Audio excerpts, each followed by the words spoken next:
इसलिए हे मेरे पुत्र, हे मेरे पुत्र, हाँ, तू उस अनुग्रह से, यहाँ पर सिर्फ पौलुस तीमुथियुस को नहीं बोल रहा है, परंतु आज की सुबह परमेश्वर आपसे और हमसे बोल रहा है कि हे मेरे बेटे, हे मेरी बेटी, तू उस अनुग्रह से जो तुझे मिल गया है।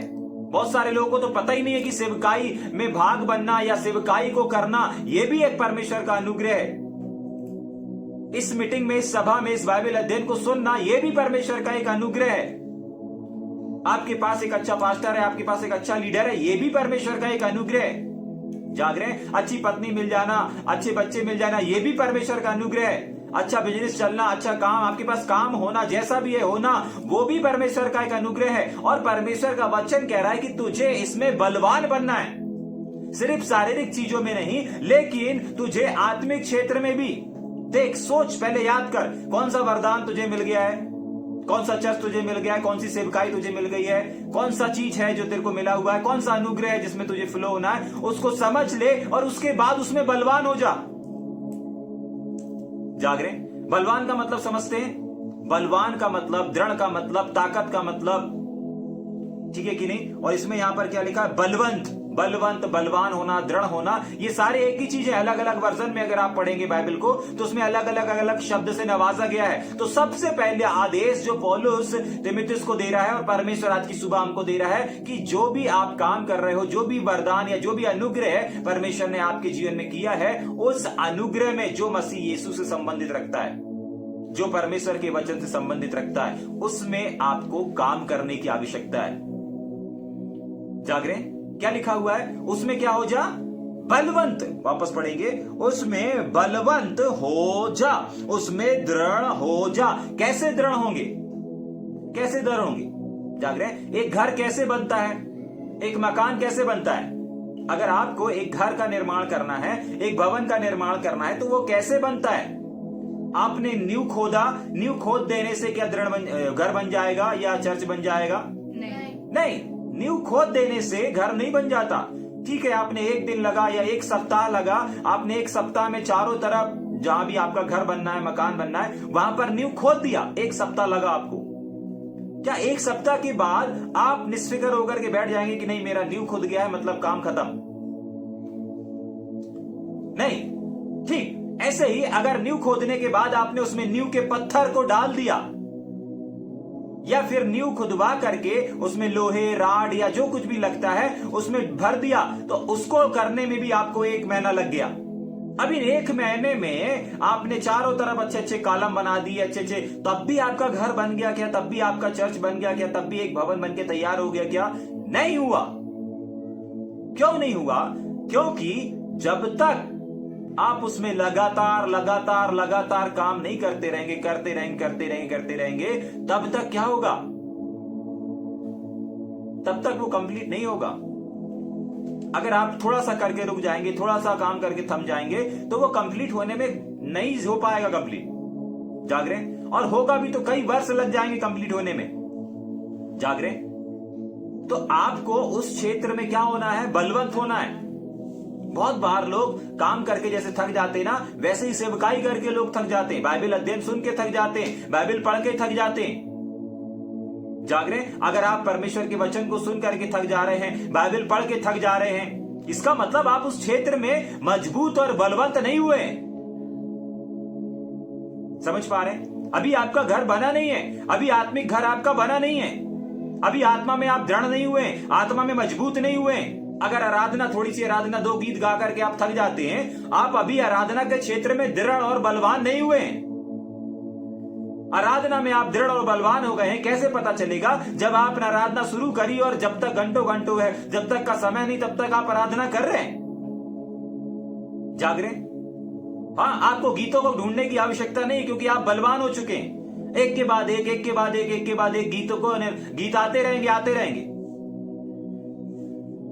जाग रहे? हाँ, ठीक उसी प्रकार परमेश्वर के वचन में भी है, बाइबल अध्ययन करने में भी है, वचन को पढ़ने में भी है, प्रार्थना करने में भी है। जहां पर जिस क्षेत्र में, जिसमें आप ज्यादा आगे नहीं जा पा रहे हैं, इसका मतलब वहां पर आपको बलवंत होने की आवश्यकता है। बाइबल पढ़ते समय नींद आती है, बहुत सारे लोग प्रार्थना कराते रहते, प्रार्थना कराने से नींद नहीं भगेगी। जाग रहे? प्रार्थना कराने से नींद नहीं भगेगी भैया। मन नहीं लगता, मन लगाने के लिए प्रार्थना करने से नहीं मन लग जाएगा। जाग रहे? उन सब के लिए परमेश्वर ने हर एक सिस्टम को बनाया है। जाग रहे?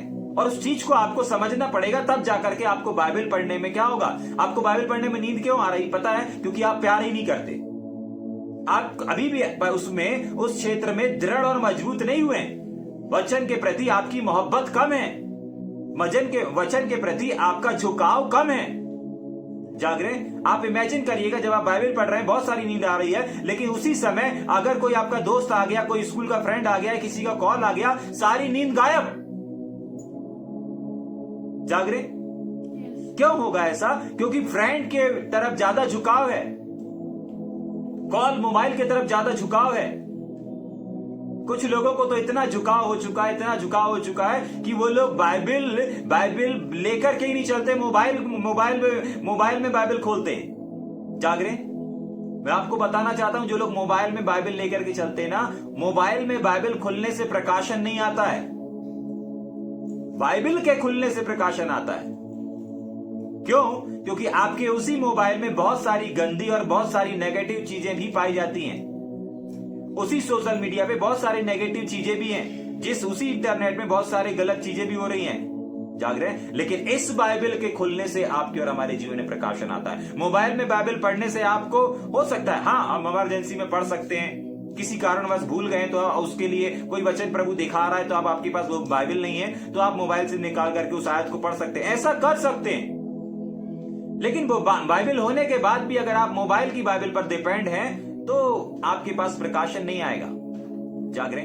आप उस क्षेत्र में दृढ़ और मजबूत नहीं हुए, बलवान नहीं हुए। और आज की सुबह पहला आदेश जो पौलुस तीमुथियुस को दे रहा है और परमेश्वर आपको और हमको दे रहा है कि तुझे परमेश्वर के हर एक अनुग्रह जो मसीह यीशु में है उसमें दृढ़ और बलवान और मजबूत हो जाना है। समझ पा रहे हैं? आगे चलेंगे जल्दी से। हाँ, पढ़ेंगे दूसरे वचन को। और जो बातें तूने बहुत से गवाहों के माध्यम से मुझसे सुनी है। हाँ, उन्हें विश्वासी मनुष्यों को सौंप दे। हाँ, हर एक वो बातें जो आप इस समय परमेश्वर की सुन रहे ना, पौलुस से भी तीमुथियुस ने सुना था। पौलुस ने भी तीमुथियुस को सिखाया था, तीमुथियुस की कलीसिया को सिखाया था, तीमुथियुस के लोगों को सिखाया था। जाग रहे? और तीमुथियुस अभी कहां पर है? थम गया है।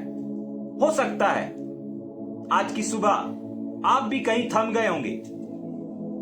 आपको मालूम है यहां पर हो क्या रहा है? पौलुस तीमुथियुस को बोल रहा है कि भाई जो बातें याद कर, तूने मुझसे क्या सुनी थी, क्या सिखाया था मैंने, क्या टीचिंग दिया था मैंने तुझको, ठीक है, उसको याद करने के बाद क्या करना है? दूसरा क्या लिखा है आगे? हाँ, सुनी थी, उसके आगे पढ़ेंगे जल्दी से। जोश। उन्हें विश्वासी मनुष्यों को उनको विश्वासी भाइयों बहनों के पास क्या कर दे? सौंप देने का मतलब ऐसा नहीं कि कुछ देने वाला सौंपना है, मतलब उन बातों को तू दूसरों को सिखा। जाग रहे? जैसे पौलुस तीमुथियुस को बोल रहा है कि भाई जो जो बातें मैंने तुझे सिखाई हैं, तुझे बताई हैं, तू जाकर के अब विश्वासी भाइयों को जो आपके आसपास है उन लोगों को बता और सिखा।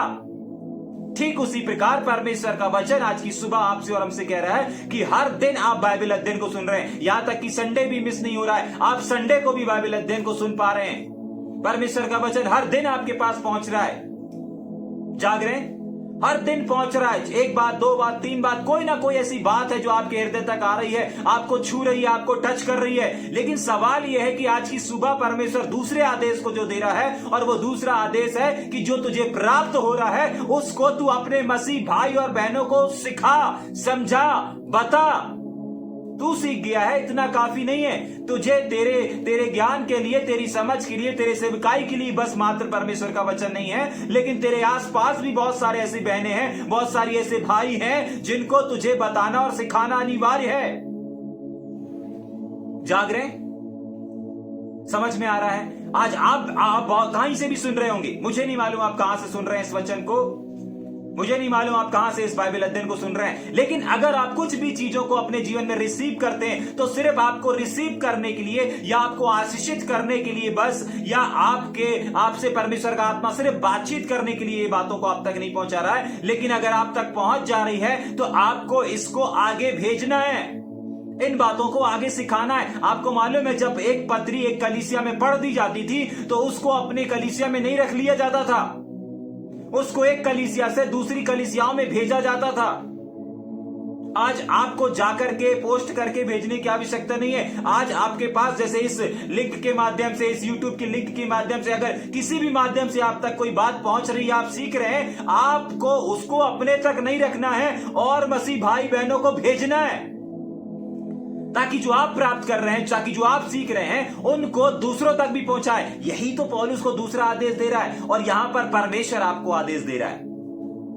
जैसे वहां पर पौलुस तीमुथियुस को आदेश दे रहा है कि याद कर भाई कौन कौन सी बातें सीखी, अगर प्रतिभोर आप कौन सी बातों को सुन पा रहे हैं, प्रतिभोर आप कौन सी चीजों को समझ पा रहे हैं, प्रतिभोर परमेश्वर का आत्मा आपसे क्या बात कर रहा है, ये वो हर एक बातें, पौलुस की बातें या हमारे द्वारा कोई बातें नहीं, ये बातें सीधे परमेश्वर से आपकी ओर पहुंच रही हैं। ऐसा नहीं है कि अभिषेक भैया के द्वारा पहुंच रही है, ऐसा नहीं है कि पौलुस के द्वारा पहुंच रही है, ये बातें परमेश्वर की ओर से आप तक पहुंच रही हैं। जाग रहे हैं? समझ में आ रहा है? पौलुस कहता है कि परमेश्वर मेरे द्वारा बात कर रहा है और आज भी परमेश्वर का वही सिस्टम है। आज परमेश्वर सेवकों के द्वारा, लीडरों के द्वारा या अपने वचन के द्वारा अपने वचन को भेज भेज कर क्या कर रहा है, लोगों से बोल रहा है और बातचीत कर रहा है। लेकिन बहुत बार हम अपनी जिम्मेदारी को नहीं निभाते, जैसे यहां पर तीमुथियुस नहीं निभा रहा। जाग रहे? तभी के लिए तीमुथियुस के पास ये संदेश पहुंचा और आपके पास इसलिए पहुंच रहा है क्योंकि बहुत बार आप लोग भी अपनी जिम्मेदारी को नहीं निभाते। आप लोग सुन लेंगे, रिसीव कर लेंगे, लेकिन ना लाइक करेंगे, ना शेयर करेंगे, ना किसी को पहुंचाएंगे इन बातों को। जाग रहे? और जो लोग करते हैं उनके जीवन में परमेश्वर आशीषों को भरता भी जा रहा है। यहां पर तीमुथियुस भी वही कर रहा था कि तीमुथियुस जिन बातों को सीख रहा था ना, उनको अपने तक, अपनी कलीसिया तक सीमित रखा था। नहीं, तीमुथियुस तेरे लिए और तेरी कलीसिया बस के लिए परमेश्वर का वचन नहीं है। और भी मसीह भाई हैं, वापस पढ़ेंगे उसको, क्या कर दे उसको जो मुझसे सुनी है उसके आगे, उन्हें उन बातों को, उन्हें उन वचनों को, उन्हें उन प्रकाशनों को क्या कर, विश्वासी भाइयों बहनों तक क्या कर दे, पहुंचा। क्या लिखा है? सौंप दे। सौंपने का मतलब पता है क्या है? पहले एक पत्रियां हुआ करती थी, व्हाट्सएप नहीं चला करते थे, लिंकें नहीं चला करती थी। वो पत्रियां जो लिख करके उनके हाथों तक पहुंची है, उन पत्रियों को वो दूसरी जगह, दूसरी कलीसिया में सौंपा करते थे। जाग रहे? सौंप दिया करते थे। आप कुरिन्थियों की किताब पढ़ेंगे, बहुत सारी पत्रियों में लिखा हुआ है कि तूने यहां पढ़ के सुना दिए, अब उस कलीसिया में भी पढ़ के सुनाई जाए। तो कैसे सुनाई जाए? याद करके सुनाई जाए? नहीं, वो पत्री उठा करके उस कलीसिया में लेके जाया करता था। जैसे अभी हम दूसरा तीमुथियुस की दूसरी पत्री को पढ़ रहे हैं, तो ये पत्री यहां पर हो जाने के बाद इसी पत्री को पतरस की कलीसिया में, इसी पत्री को कुरिन्थियों की कलीसिया में, इसी पत्री को इफिसुस की कलीसिया में, इसी पत्री को यूहन्ना, ये जितने भी लोग हैं इन सब की कलीसियाओं में जा जाकर के सौंप दिया जाता था। जाग रहे? आज आपको इतना कसरत करने की आवश्यकता नहीं है। आज सोशल मीडिया आपके पास में, आपके लिए परमेश्वर ने बहुत अच्छी सुविधा कर दी है। जाग रहे? समझ पा रहे? आप घर में बैठे बैठे लोगों तक परमेश्वर के वचन, परमेश्वर की बातों को पहुंचा सकते हैं। समझ पा रहे? ठीक। तो दूसरा महान आदेश, पहला, जो भी आपके पास अनुग्रह है उस अनुग्रह को पहचानो और उसमें बलवंत हो जाओ। तो कैसे बलवंत होते हैं, इस चीज को आज हमने देखा। दूसरी चीज हमने देखी कि दूसरा महान आदेश पौलुस का और परमेश्वर का, वो क्या है? जो तुम प्राप्त कर रहे हो, जो तुम सीख रहे हो, वो क्या कर, और लोगों को सौंप दे। और मसीह भाई याद करें, कौन बहन है? जाग रहे? देखें कौन बहन नहीं जुड़ पा रही, ये सौदी का काम है। कौन बहन नहीं जुड़ पा रही, उसको बताएं आज परमेश्वर के आत्मा ने हमसे क्या बातचीत किया। नहीं बता पा रहे हैं, इस बात को, ये जो रिकॉर्डिंग हो रहा है, ये जो ऑनलाइन इसमें पहुंच रहा है, इन बातों को पहुंचाएं, शेयर कर दे। जाग रहे? सामने वाला सुने अथवा ना सुने, लेकिन तू कम से कम, तू अपने बाइबल में ऐसा लिखा है ना कि अगर एक व्यक्ति तक अगर आप उसको अच्छी बातों को पहुंचा रहे हो, तो अच्छी बात करने से अगर उसके जीवन में प्रकाशन आता है, वो बदल जाता है, कुछ नेगेटिव चीजों को छोड़ देता है, कुछ बुराइयों को छोड़ देता है, तो उसका प्रतिफल तुझे मिलेगा। लेकिन अगर वो नहीं छोड़ता है, तो उसके गुनाह का, अपराध का तेरे ऊपर कोई प्रभाव नहीं पड़ेगा कि तूने नहीं बताया, तू अफसोस भी नहीं कर पाएगा। जाग रहे? तो हम भेज करके अपनी जिम्मेदारी से मुक्त हो सकते हैं। हमने पहुंचा दिया, प्रभु अब वो माने अथवा ना माने, वो सुने अथवा ना सुने। समझ पा रहे हैं? जाग रहे? ठीक, वापस पढ़ेंगे, उसके बाद आगे चलेंगे। दूसरा महान आदेश, उन्हें सौंप दे। सौंपने के बाद पढ़ेंगे। यस। जो दूसरों को भी सिखाने के योग्य हो जो दूसरों को भी सिखाने के योग्य हो। याद रखिएगा, हर किसी को भी आपको नहीं बताना है, ठीक है।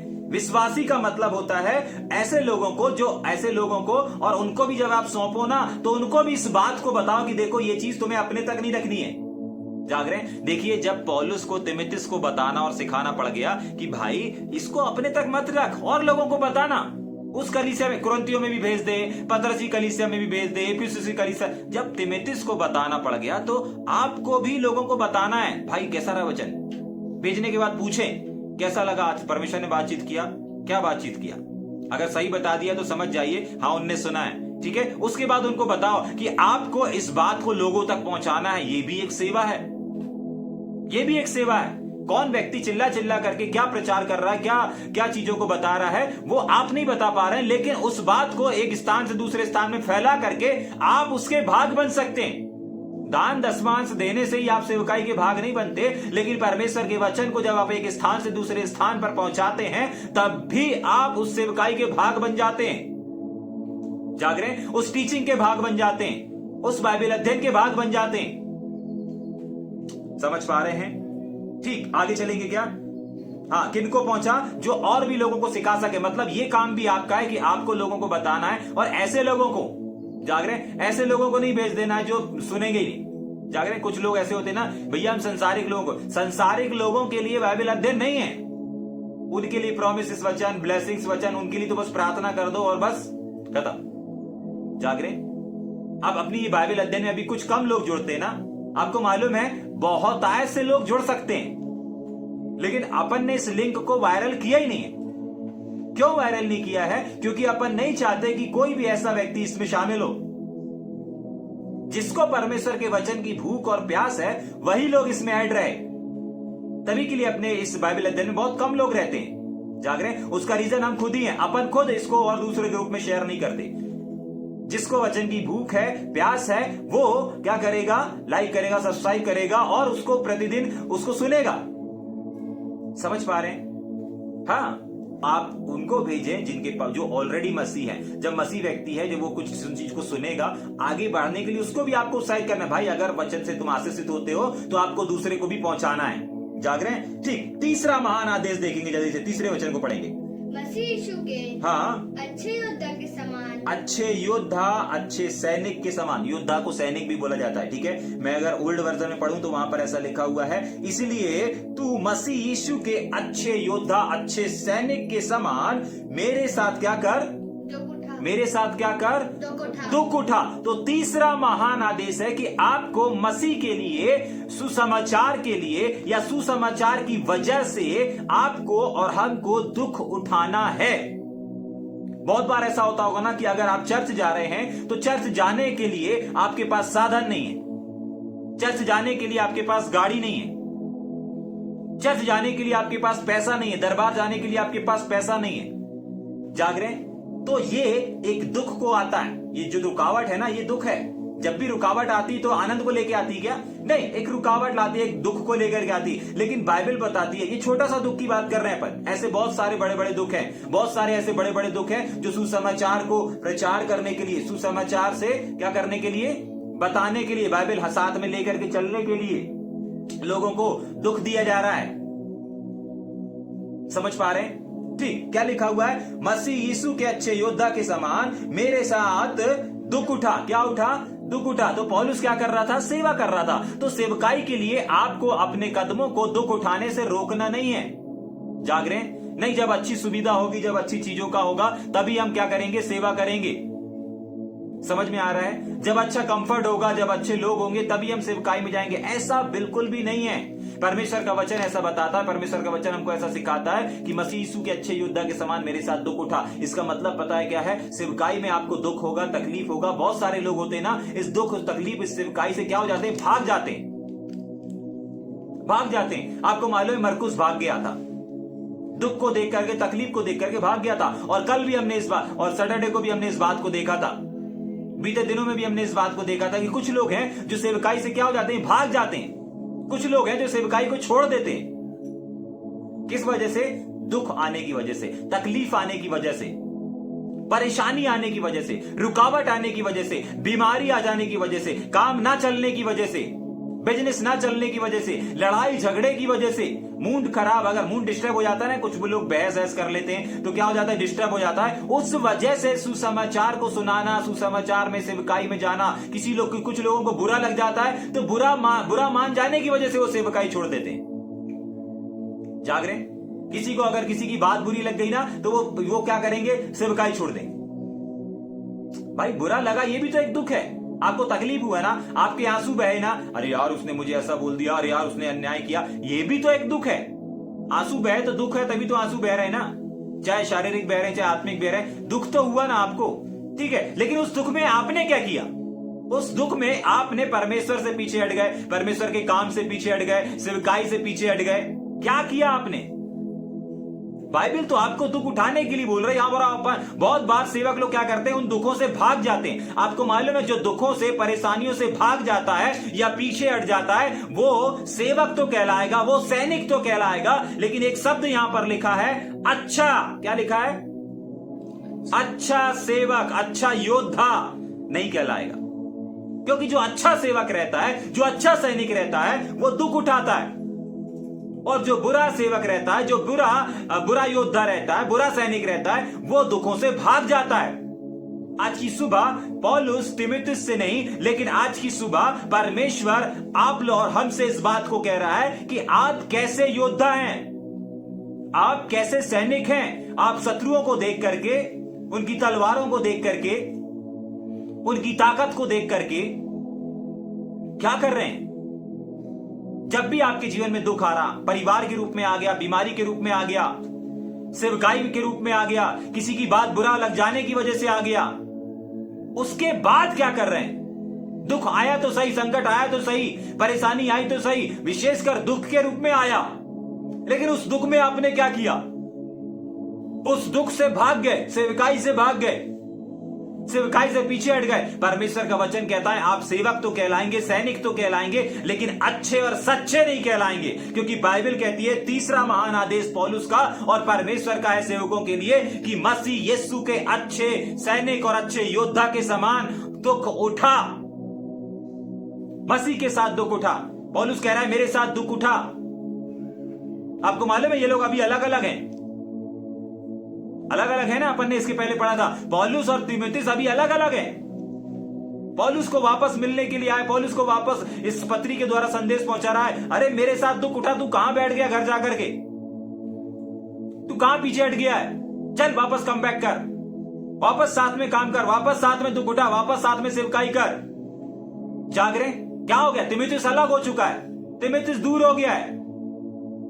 पौलुस कह रहा है इस वचन के अनुसार कि नहीं, मसीह के अच्छा योद्धा क्या करता है? दुख उठाता है। समझ में आ रहा है या ऊपर से जा रहा है? ठीक, एक और बार पढ़ के आगे चलेंगे। इसलिए मसीह यीशु के अच्छे योद्धा के समान मेरे साथ दुख उठा। दो तीन बातों को देखा। पहली बात हमने क्या देखी? बलवंत हो जा। किसमें बलवंत हो जा?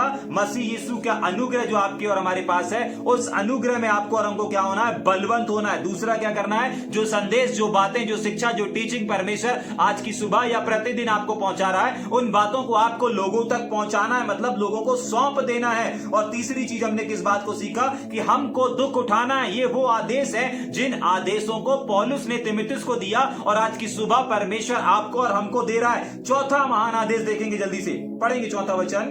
जब कोई योद्धा लड़ाई पर जाता है, जब कोई सैनिक लड़ाई पर जाता है तो इसीलिए जाता है कि अपने भर्ती करने वाले को प्रसन्न करे। वो प्रसन्न, वो खुश किसको करता है? अपने भेजने वाले को। आपको आज सेवकाई मिली है, आज आपको वरदान मिला है, आज आपके ऊपर अनुग्रह हुआ है। इस अनुग्रह, इस वरदान के साथ आपको करना क्या है? परमेश्वर को प्रसन्न करना है, मनुष्यों को प्रसन्न नहीं करना है, अपने बारे में ज्यादा नहीं सोचना है। आपको अपना फोकस, अपना ध्यान कहां पर लगा करके रखना है? अपने परमेश्वर को प्रसन्न करने के लिए। सोचे विचार करें। आप दिनचर्या को जीते हैं, पूरे दिन भर में जब आप अपने रात में बिछौने पर जाते हैं, उस समय क्या आप कोई ऐसे काम को करते हैं जिससे आपका परमेश्वर आपसे प्रसन्न हुआ हो?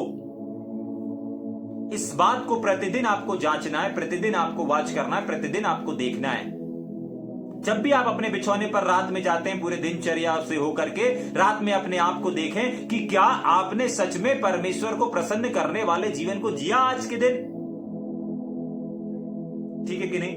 ठीक। उसके बाद लिखा है अपने आप को संसार के कामों में नहीं फंसाता। क्या नहीं करता? संसारिक चीजों में अपने आप को नहीं फंसाता।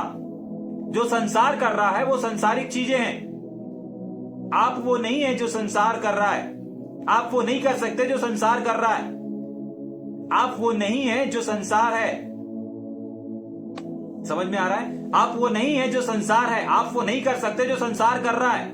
बहुत सारे रीति रिवाज, बहुत सारी एक्टिविटी है जो आज संसार कर रहा है, लेकिन परमेश्वर आज की सुबह आपको बोल रहा है कि अपने आपको संसारिक और संसार के कामों में नहीं फंसाना है। बहुत सारे ऐसे भाई बहन हैं, बहुत सारे ऐसे सेवक हैं जो अपने आप को संसारिक कामों में फंसा लेते हैं। जाग रहे? कोई त्योहार आया, कोई ऐसी चीजें आई, उसमें फंस जाते हैं। अरे भाई बहन का त्योहार है, बहन बुरा मान जाएगी, भाई बुरा मान जाएगा। जाग रहे? समझ पा रहे हैं? बहुत बार ये चीजें होती हैं कि हम कहीं ना कहीं अपने आप को संसार के कामों में क्या कर लेते हैं? फंसा लेते हैं। लेकिन आज की सुबह परमेश्वर का वचन बोल रहा है कि मसीह यीशु का अच्छा सेवक वो होता है जो अपने आप को संसारिक कामों में नहीं फंसाता। अगर आज आप कहीं फंस गए हैं, सोचें, विचार करें। वचन इसलिए नहीं आया कि आपको आपकी शक्ल दिखाए, लेकिन वचन इसलिए आया है कि आपको उस फंसी हुई चीजों से, उस फंसे हुए फंदे से बाहर निकालने के लिए। जाग रहे? समझ में आ रहा है? हाँ, आगे पढ़ेंगे जल्दी से। आगे पौलुस यहां पर कह रहा है कि यदि अखाड़े में लड़ने वाला विधि के अनुसार ना लड़े तो मुकुट नहीं पा सकता। तो आप और हम कौन से वाले मुकुट के लिए काम कर रहे हैं? हम सबको मालूम है हमको अनंत जीवन में जाना है, अनंत जीवन में प्रवेश करना है, वहां का वारिस बनना है। तो वहां पर वारिस बनने के लिए, वहां पर कुछ चीजों को करने के लिए आपको क्या करना पड़ेगा? आपको विधि के अनुसार। इसका मतलब पता है क्या है? क्या लिखा है वहां पर फिर यदि अखाड़े में लड़ने वाला विधि शब्द जो लिखा हुआ है ना, विधि शब्द को दूसरे शब्द में क्या पढ़ेंगे अपन, और मैं ओल्ड वर्जन में पढ़ता हूं। और यदि एक मनुष्य अखाड़े में, विधि का मतलब है नियम। क्या लिखा हुआ है? नियम के अनुसार ना लड़े तो मुकुट नहीं पाता। ठीक है? बहुत सारी चीजें जब अपन ओल्ड वर्जन में पढ़ते हैं ना, या दूसरे वर्जन में पढ़ते हैं, तब आपको समझ में आती है। यहां पर विधि का मतलब क्या होता है? नियम। मतलब परमेश्वर ने हमको और आपको इस सेवकाई को सेवा करने के लिए भी एक नियम बना करके रखा है, एक सिद्धांत, एक सिस्टम बना करके रखा है। वो वाला सिस्टम नहीं जो चर्च में बना रहता है। जाग रहे? हम गुरुवार को आराधना करेंगे, हम शुक्रवार को आराधना करेंगे, हमको 10 बजे करना, हमको 5 बजे करना। नहीं, ये सब नियम कानून नहीं बना करके रखना है। जाग रहे? हाँ, लेकिन यहां पर कौन से नियम और कौन से कानून की परमेश्वर का आत्मा बात कर रहा है, उस बात को आज हम देखेंगे। तैयार हैं? हर एक चीज के लिए, जिस भी चीज को आप करते हो, उसका एक नियम, एक सिस्टम बना करके रखा हुआ है परमेश्वर ने। जाग रहे हैं? हम अपने कामों को, हम परमेश्वर के कामों को अपनी योजना के अनुसार करना चाहते हैं, लेकिन हम अपनी योजना से अगर करेंगे तो उसमें एक विलंब लगेगा, देरी लगेगी, रुकावट आएगी, समस्या आएंगी, बहुत सारी चीजें होंगी। हो सकता है हम उस काम को कर रहे हैं और उसमें फंस जाएं, या उस काम को शुरू कर रहे हैं लेकिन उसको खत्म ना कर पाए, या उस काम को हमने करना शुरू किया लेकिन हम फेल हो जाएं। बहुत बार ऐसा होता है ना कि कुछ लोग कहीं पे सेवकाई के लिए जाते हैं लेकिन सेवकाई में असफल हो जाते हैं। क्यों हो जाते हैं? क्योंकि वो सेवकाई तो कर रहे हैं लेकिन अपनी योजना से कर रहे हैं, अपने उद्देश्य से कर रहे हैं। परमेश्वर का वचन बताता है कि हम परमेश्वर के कामों को अपनी इच्छा, अपनी योजना से नहीं कर सकते। हमको परमेश्वर के काम और परमेश्वर की सेवकाई को परमेश्वर के उद्देश्य और परमेश्वर के नियमों के आधार पर करना पड़ेगा। जाग रहे? बहुत सारे लोग अधीनता की बात करते हैं, अधीनता की बात करते हैं सेवक लोग, लेकिन अपने कलीसिया के लिए, कलीसिया के लोगों के लिए। जाग रहे हैं? लेकिन वो खुद किसी के अधीन में नहीं रहते। जाग रहे हैं? क्योंकि नियम कानून सिर्फ उनके कलीसिया के लोगों के लिए नहीं बना हुआ है, कलीसिया के पासवान के लिए भी बना हुआ है। सिर्फ कलीसिया के चर्च के कलीसिया के जो पादरी रहते हैं ना, जो सेवक रहते हैं, जो लीड करते हैं, सिर्फ उनके ही आत्मिक बच्चे या उनके ही अधीन में रहना नहीं है। जाग रहे? वो तो जो उनके नीचे हैं उन लोगों के लिए लिखा है, लेकिन जो ऊपर पास्टर लोग हैं उनको भी कहीं ना कहीं किसी ना किसी के अधीन में और अंडर में काम करना है। जाग रहे? अगर कलीसिया के लोग आपको दान दशमांश देते हैं तो जो जिन लोगों तक पहुंच रहा है उन लोगों का भी ये कर्तव्य है, उन लीडरों का भी ये कर्तव्य है कि वो भी कहीं तक पहुंचाएं। जाग रहे? अगर आपकी कलीसिया के लोग आपकी बात मान रहे हैं, सेवा कर रहे हैं, तो आपका भी काम है कि आपको भी सेवा करना है, आपको भी काम करना है, आपको भी वर्क करना है। आपको अगर आपकी कलीसिया के लोग अधीनता में हैं तो आपकी भी जिम्मेदारी कि आप भी अधीनता में रहें। जाग रहे? एक सिस्टम बना हुआ है, लेकिन अपन सिस्टम के बाहर काम करते हैं बहुत बार ना। बहुत सारी जगहों पर बहुत सारे लोगों को मैंने देखा है कि वो लोगों को आत्मिकता के बारे में सिखाएंगे, अधीनता के बारे में सिखाएंगे, लेकिन वो खुद किसी पर्टिकुलर एक व्यक्ति के अधीन में नहीं रहते अंदर में, जबकि परमेश्वर ने सिस्टम बना करके रखा है। जाग रहे? कुछ लोग इस सिस्टम को नहीं मानते, अपने सिस्टम से चलना चाहेंगे। जाग रहे? हाँ, अपने सेवकों से बात करना चाहिए, लीडर लोगों से बात करना चाहिए, उसके बाद काम करना, ये एक सिस्टम है। आपको मालूम है जब भी कोई परेशानी आती थी, प्रेरितों के काम 4थे अध्याय में क्या लिखा है, जब पौलुस की सेवकाई में प्रॉब्लम आई, आप पढ़ लीजिएगा, पौलुस की सेवकाई में जब प्रॉब्लम आया ना तो उसने क्या किया, सारे सेवकों को इकट्ठा किया। पौलुस उस समय छोटा प्रेरित था, लेकिन उसने क्या किया, छोटा हो या बड़ा हो, बड़े प्रेरित जो बड़े प्रेरित थे पौलुस से, उन लोगों ने क्या किया, पौलुस की एक आवाज में आकर खड़े हो गए और खड़े होने के बाद डिस्कशन किया क्या करना चाहिए। ठीक है, डिस्कशन करने के बाद क्या किया, निर्णय क्या है, परमेश्वर की बड़ाई करेंगे यार। ठीक है, सब परमेश्वर की बड़ाई करने लगे। जाग रहे? चेतावनी एक को मिली, संकट एक को आया, लेकिन हो क्या गए, एक हो गए, एक चित होकर के डिस्कशन किया। बात करें, अगर आपके चर्च में आप अपनी बढ़ोतरी को चाहते हैं, डिस्कशन करें, छोटी छोटी बातों के लिए डिस्कशन करें, क्या करना है, कैसा करना है, सब लोग सहमत हैं अथवा नहीं है। जाग रहे? पढ़ लीजिएगा प्रेरितों के काम 4था अध्याय में लिखा हुआ है, 24 वचन में लिखा हुआ है, जब भी संकट मुसीबत आती, कोई परेशानी आती है, लीडरों को इकट्ठा किया जाता है, लीडरों को एक किया जाता है। हमको परमेश्वर के सिस्टम के अनुसार काम करना है। जो चीजें वचन में नहीं है उन चीजों को हमको लागू और एक्टिव नहीं करके रखना है। ये नियम है, सेवकाई का नियम है। अभी जो ऊपर हमने देखा वो भी नियम है। जो अनुग्रह में बलवंत होना, ये एक नियम है। आप एक अनुग्रह में जीवन नहीं गुजार सकते, एक वरदान में आप पूरे जीवन को, पूरी सेवकाई को नहीं कर सकते। जाग रहे? नहीं, आपको बलवंत होना पड़ेगा। आप अपने तक वचन सीखने के बाद आप उसको अपनी कलीसिया में प्रचार कर दो, नहीं, इससे काम नहीं बनेगा। आपको दूसरी जगह भी बताना पड़ेगा। बहुत बार कुछ ऐसे संदेश हैं जो हम लोग सिर्फ जेल सेवकाई में देते हैं, लेकिन ऐसा नहीं है कि हम एक जेल में एक ही संदेश को दे दिए, नहीं, उसको हम दूसरे जेल में भी देते हैं, तीसरे जेल में भी देते हैं, चौथे जेल में भी देते हैं। क्यों? क्योंकि बंदी अलग है, लेकिन वो संदेश बंदी लोगों का है, बंदी भाइयों का है। जाग रहे? यही तो पौलुस करता था, एक ही पत्री को कुरिन्थियों की कलीसिया में, वहां कलीसिया में, यहां कलीसिया में बताता था, फैलाता था, और यही तो सौंपना है, यही तो सौंपना है। जाग रहे? और इन सारी चीजों के लिए परमेश्वर का वचन बोलता है, क्या बोलता है आखिरी में, कि विधि और नियम के अनुसार, ये जो नियम बता रहा है, ये जो आदेश दे रहा है, ये एक सिस्टम है, और इस सिस्टम के अनुसार आप नहीं करेंगे तो आप अच्छे और सच्चे सेवक नहीं बन पाएंगे। जाग रहे? ये नियम है। अनुग्रह में बलवंत होना, दृढ़ बन जाना, ये क्या है, नियम है। उसके बाद क्या लिखा था, सौंपना, ये नियम बनाया परमेश्वर ने, सौंपना है तुमको, आदेश है। ये महान आदेश को देख रहे हैं ना अपन, पौलुस के और परमेश्वर के सेवकों के लिए।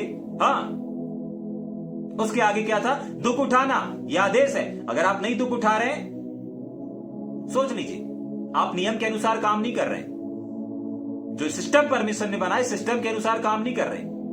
देखें, ढूंढे बाइबल में, कोई भी सिचुएशन आपके पास क्यों ना चल रही हो, हर सिचुएशन के लिए परमेश्वर ने एक वचन दिया है। जाग रहे? यही नियम है। ठीक, आगे चलेंगे जल्दी से। 6वां वचन, जो किसान परिश्रम करता है, हाँ, फल का अंश नहीं, वापस 5 पढ़ेंगे, विधि के आगे भी और बाकी है।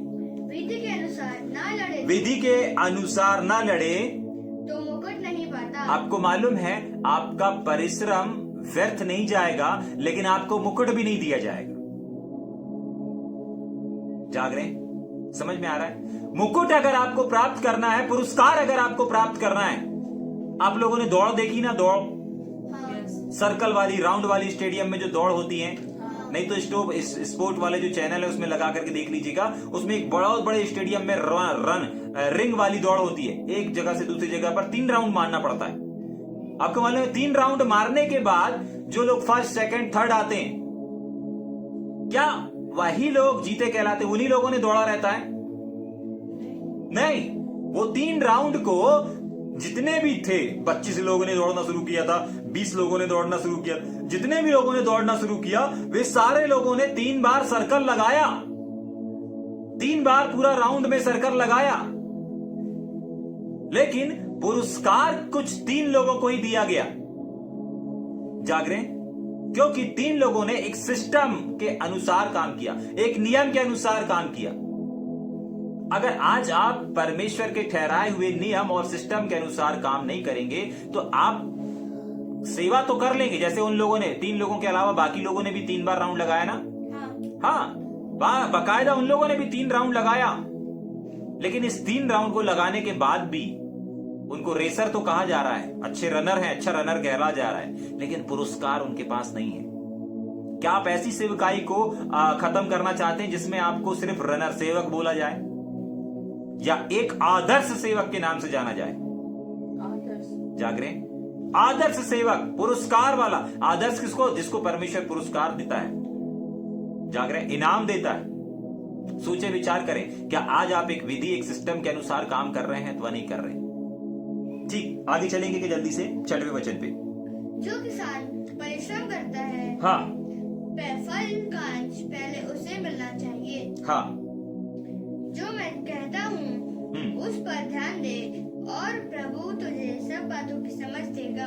हाँ, बस वापस एक और बार पढ़ता हूं मैं, ठीक है। जो किसान परिश्रम करता है फल का अंश पहले उसे मिलता है। पहले उसे का मतलब क्या है, ठीक है कि नहीं? और किसान का मतलब क्या है? किसान अधिकांश खेत में क्या करता है? आराम करते हैं, सोते हैं, रेस्ट करते हैं बिस्तर लगा करके? नहीं, किसान अगर खेत में आया है तो वो कुछ ना कुछ परिश्रम कर ही रहा होगा।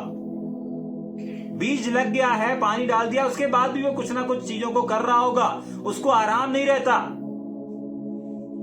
आपको मालूम है सेवकों की तुलना यहां पर किसान से की जा रही है, प्रचारकों की तुलना किसान से की जा रही है, भविष्यवक्ताओं की तुलना से किसान से की जा रही है। जाग रहे? प्रेरितों की तुलना किसान से की जा रही है, टीचरों की तुलना एक किसान से की जा रही है। क्यों ऐसा हो रहा है? जाग रहे? क्यों? बाइबल बताती, वापस पढ़ेंगे उस वचन को। जो किसान परिश्रम करता है फल का जो अंश है, एक भाग है, पहले क्या होता है? उसे मिलना चाहिए। ऐसा होता है? हाँ, जैसे ही फसल कटती है वो उस भाग का हकदार रहता है। याद रखिए, अगर आप सेवकाई कर रहे हैं, आप अगर कामों कर रहे हैं, परमेश्वर देख रहा है आपके हर एक कामों को, हर एक सेवकाई के परिश्रम को आपका परमेश्वर देख रहा है। और निश्चय जानिए कि जब एक किसान को उसका प्रतिफल मिलता है तो आपको भी उसका परिश्रम का फल निश्चय मिलेगा। जाग रहे? ठीक, आगे पढ़ेंगे जल्दी से। जो मैं कहता हूँ उस पर ध्यान दे। हाँ, और प्रभु तुझे सब बातों की समझ देगा। हाँ, जो मैं कहता हूं उस पर ध्यान दे, ठीक है कि नहीं? 5वां विशेषकर आदेश, ठीक है। जो मैं कहता हूं उस पर क्या कर? ध्यान दे और प्रभु तुझे सब बातों की समझ देगा। देखिए, अभी मैंने स्टार्टिंग में बताया था ना, कुछ लोग क्या करते हैं ना, अपनी बुद्धि के लिए प्रार्थना कराते हैं। मन नहीं लग रहा है तो प्रार्थना कराते हैं, भैया हमारा बाइबल पढ़ने में मन नहीं लग रहा, स्टडी करने में मन नहीं लग रहा है ना, प्रार्थना करते हैं तो नींद आती है, वचन पढ़ते तो नींद आती है। उसके लिए आपको पता है क्या करना पड़ेगा? बाइबल को पढ़ने से कुछ नहीं होगा। नीति वचन 4:20। हाँ, नीति वचन 4:20। मेरे वचन ध्यान धर के सुन। हाँ, और अपने कान मेरी बातों पर लगा। है ना कि परमेश्वर के वचन पर क्या करना है? ध्यान लगाना है। और यहाँ पर भी वही लिखा हुआ है, जो बातें मैं कहता हूं उस पर ध्यान दे। अपन को सिर्फ सुनना नहीं है, अपन को सिर्फ समझना नहीं है, लेकिन उस पर ध्यान करना है। अभी अपन क्या कर रहे हैं? अभी परमेश्वर के वचन का अपन प्रचार नहीं कर रहे हैं, ठीक है। अभी जो सुबह से अध्ययन किया जा रहा है, क्या किया जा रहा है? अध्ययन किया जा रहा है, ध्यान किया जा रहा है। इस ध्यान और अध्ययन करने से होता क्या है? इस ध्यान और अध्ययन करने से हमको कुछ ऐसी रहस्य भरी बातें पता चलती हैं, छिपी हुई बातें पता चलती हैं, जो कि परमेश्वर प्रकट करता है। कब प्रकट करता है? पढ़ने से प्रकट नहीं करेगा। याद रखिए, अगर आप बाइबल को पढ़ने पर निर्भर हैं तो बाइबल पढ़ने से कुछ नहीं होगा। लेकिन उसी वचन को पढ़ने से जब कुछ नहीं हो रहा, लेकिन जब उसी वचन पर आप ध्यान करते हैं ना, तब परमेश्वर अपने भेद, अपने रहस्य और उस गुत्थियों को क्या करता है? खोलता है। उन बातों को खोलता है जो उसने अभी तक छुपा करके रखी थी। उन चीजों को प्रकट करता है जो अभी तक आपके सामने प्रकट नहीं थी। लेकिन कब? बाइबल पढ़ने से नहीं, लेकिन बाइबल अध्ययन करने से। जब आप अध्ययन करते हैं ना, तब आपको चीजें सामने आती हैं, तब आपके सामने चीजें बाहर आएंगी, प्रकाशन बाहर आएगा, प्रकट रूप में आ जाएगा। अगर आप एक लाइन से बड़ा करके पढ़ के खत्म कर दिए, उससे कोई बेनिफिट नहीं मिलने वाला। जाग रहे हैं? कोई पुरस्कार नहीं मिलने वाला। समझ में आ रहा है? लेकिन बाइबल को पढ़ लेने के लिए कोई ब्लेसिंग, कोई आशीष नहीं लिखा हुआ है, लेकिन बाइबल के वचन को ध्यान करने से बहुत सारी आशीषें जुड़ी हुई हैं। जाग रहे? बहुत बार लोग बाइबल पढ़ जल्दी से खत्म कर देते हैं। कुछ लोग बोलते हैं हमने 10 बार खत्म कर दिया, कुछ लोग बोलते हैं 20 बार खत्म कर दिया, कुछ लोग बोलते हैं हमने घोट घाट के पी लिया। ठीक है, याद कर लेना बाइबल को, रट लेना बाइबल को, इतना काफी नहीं है। इसकी आशीष बाइबल में नहीं लिखा है, लेकिन बाइबल को ध्यान करने की आशीषें बहुत जगह पर लिखी हुई है। इस वचन को, इस व्यवस्था की पुस्तक को खा ले, पचा ले, इसमें रात दिन ध्यान किए रहना। यहां पर भी हम पढ़ रहे हैं ध्यान दिए रहना, और यहां पर दूसरा तीमुथियुस की किताब उसके दूसरे अध्याय के 7 वचन में भी हम पढ़ रहे हैं ध्यान देना। जाग रहे? बहुत बार अपन रास्ते में चलते हैं ना, रास्ते में ड्राइव करते हैं, पैदल चलते हैं, बहन लोग मार्केट में पैदल चलती हैं, शॉपिंग करती हैं। ठीक है, वो लोग नॉर्मल शॉपिंग करते रहते हैं, उनको भीड़ देखेगा, लेकिन भीड़ में कौन व्यक्ति क्या कर रहा है इस पर ध्यान नहीं करें। क्यों? उनके बगल से निकल गए। बहुत बार अरे हमने ध्यान ही नहीं दिया। कुछ दिन बाद आपका पड़ोसी आपको मिलेगा और बोलेगा अरे हमने आपको वहां पर देखा था। ठीक है, लेकिन आप बोलेंगे अरे हमने तो देखा ही नहीं, ध्यान ही नहीं दिया। कुछ लोग ऐसे मिलते हैं हम लोगों को ड्राइव करते समय, क्या मिलते हैं कि भैया हम आपको आवाज दे रहे थे, आपने ध्यान ही नहीं दिया। हाँ, ध्यान नहीं दिया। समझ में आ रहा है किस चीज में ध्यान नहीं दिया? आपके सामने कुछ हो गया, आपके सामने कुछ निकल गया, आपके सामने कोई आपका परिचय का निकल करके चला गया, लेकिन आपने ध्यान नहीं दिया। बहुत बार ऐसे ही करते हैं हम, वचन का एक वचन से दूसरे पूरे प्रकाशित उत्पत्ति से प्रकाशित वाक्य तक पढ़ लेते हैं, लेकिन ध्यान नहीं देते। और ध्यान नहीं दिया आपने तो इसका मतलब क्या है? आपका पड़ोसी आपके बगल से निकल गया, आपको हाय हेलो बोल रहा था, आपने नहीं सुना। इसका मतलब वो मुलाकात और वो टर्निंग पॉइंट या वो क्रॉसिंग जो आपके और पड़ोसी के बीच में हो रही थी या किसी भी के बीच में हो रही थी, वो सब क्या हो गई? बेकार हो गई। उसका पुकारना, अरे भाई भाई सुनो, अरे और भाई कहां जा रहे? उसका पुकारना, आपका वहां पर रहना, उसका वहां पर रहना, दोनों व्यर्थ हो गया। क्यों? क्योंकि उसने तो बोला लेकिन आपने नहीं ध्यान दिया। जाग रहे हैं? तभी के लिए परमेश्वर के वचन को पढ़ने से कुछ नहीं होगा, लेकिन परमेश्वर के वचन को ध्यान करने से आपकी लाइफ, आपका जीवन बदल जाएगा। जाग रहे हैं? क्योंकि पढ़ने के लिए कोई आशीष नहीं लिखा हुआ है, लेकिन ध्यान करने की 1-2 नहीं परंतु बहुत सारी आशीषें भरी पड़ी है। जाग रहे हैं? समझ में आ रहा है या ऊपर से जा रहा है? ठीक, क्या कर उसका? वापस पढ़ेंगे 7 वचन को।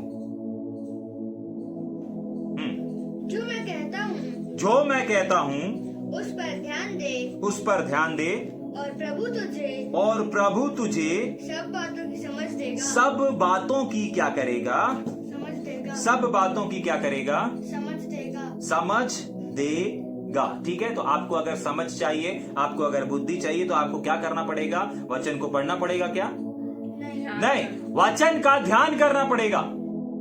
अगर आप बोल रहे हैं कि मुझे प्रभु समझ चाहिए, मुझे बुद्धि चाहिए, मुझे ये चाहिए, मुझे वो चाहिए, तो आपके प्रार्थना करने से नहीं होगा। वचन पर ध्यान देना शुरू करें।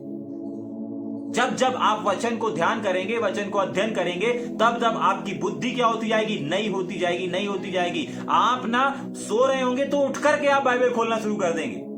बहुत बार हमारे साथ ऐसा घटित होता है कि मैं रेस्ट भी करता रहूंगा, अचानक से उठूंगा और बाइबल खोल करके देखूंगा वहां पर लिखा क्या, क्योंकि परमेश्वर ध्यान लगा है। ध्यान करने से ये होता है। और जिनका ध्यान नहीं लगा रहता ना, वो तो बाइबल खुली भी रहेगी तो नीचे बैठ के सोते रहेंगे। जाग रहे? समझ में आ रहा है? बहुत बार ऐसा होता है कि वो लोग बैठे हैं, बाइबल पढ़ रहे हैं, अध्ययन कर रहे हैं, सामने बैठे हैं, देख रहे हैं, लेकिन उसके बाद भी क्या कर रहे हैं? सो रहे हैं। क्यों? क्योंकि वो यहां तो है लेकिन उनका ध्यान यहां नहीं है। समझ में आ रहा है? लेकिन आज की सुबह परमेश्वर इस वचन से आप सबको उत्साहित करना चाहता है कि अगर आप, आज हमने कुछ बातों को देखा, ठीक है, कल हम इसको लगातार आगे लेकर के जाएंगे, जाग रहे हैं? लेकिन आइए थोड़ी देर हम अपनी आंखों को बंद करेंगे और प्रार्थना करेंगे।